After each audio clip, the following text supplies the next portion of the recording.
Hey everyone, Phi Farley here. It's April 26th. Happy Friday, everybody. We got a huge slate of games, and we have got some really interesting lines, great starters.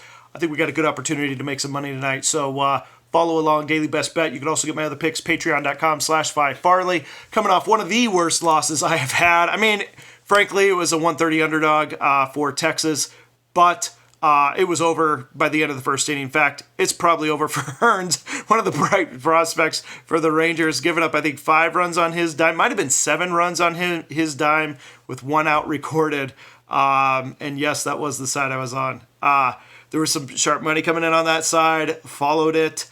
I thought it was odd with the timing. And then doing some research on Hearns, I thought maybe it would be a good way to go. Screwed that one up. I'll gladly admit. Missed. As someone put it, swing and a miss on that one. Meanwhile, I did have some other plays that went really well, but Daily Best Bet was definitely swing and a miss. So looking to bounce back today. Had a 2-0 run there, come to a halt, and now we should have a game tonight that we can capitalize on. Looking across the slate of games, it's just a smorgasbord tonight. Really interesting as we look at who's back on the bump. Across Major League Baseball, you got Max Scherzer, you got Jacob deGrom coming back off injury.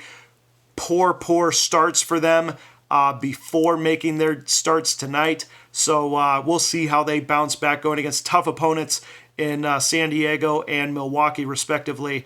Also, Danny Duffy coming back for the Royals. We'll see how he does at home. Angels struggle on the road to find wins both last year and this year. Tyler Skaggs trying to get it done for the Angels. Daily Best Bet's going to come to you here in 1 second. Before I do that, let me say if you haven't subscribed, take a second to do so.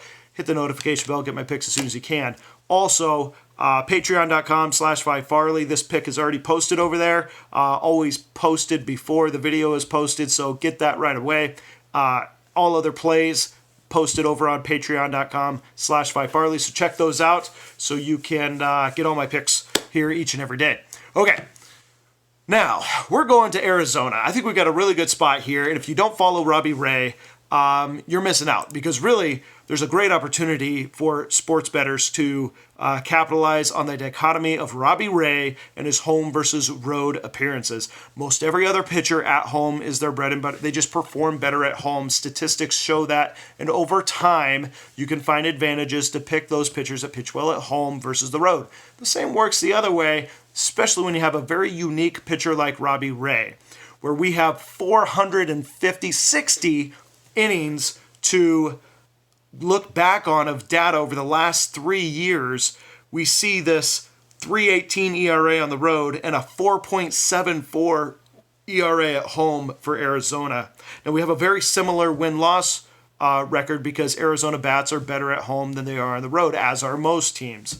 But look at the batting average, a 254 batting average at home versus just 208 on the road. Robbie Ray's a good pitcher, and he has been a good pitcher over the last 3 years, a 3.93 ERA, very respectable. Opponents hitting just 293 against him, hard to hit, a good solid good solid wood on the ball, off Robbie Ray. But the difference at home versus road is just it's significant. And so we see this opportunity arise with Robbie Ray at home, where he's struggled quite significantly in 222 innings, which is 16 innings less than what he's pitched on the road. He's given up 33 more runs at home. He's given up 12 more home runs at home. Same amount of walks and 39 less strikeouts. Sorry, I'm doing math on the fly. 39 less strikeouts at home. In less innings, he's had significant more negative impact being done. 217 hits versus 181 hits on the road. It's just crazy to me. It's mind-blowing to me that he's so much worse at home than he is on the road. So, meanwhile, we got Kyle Hendricks for the Chicago Cubs coming into town.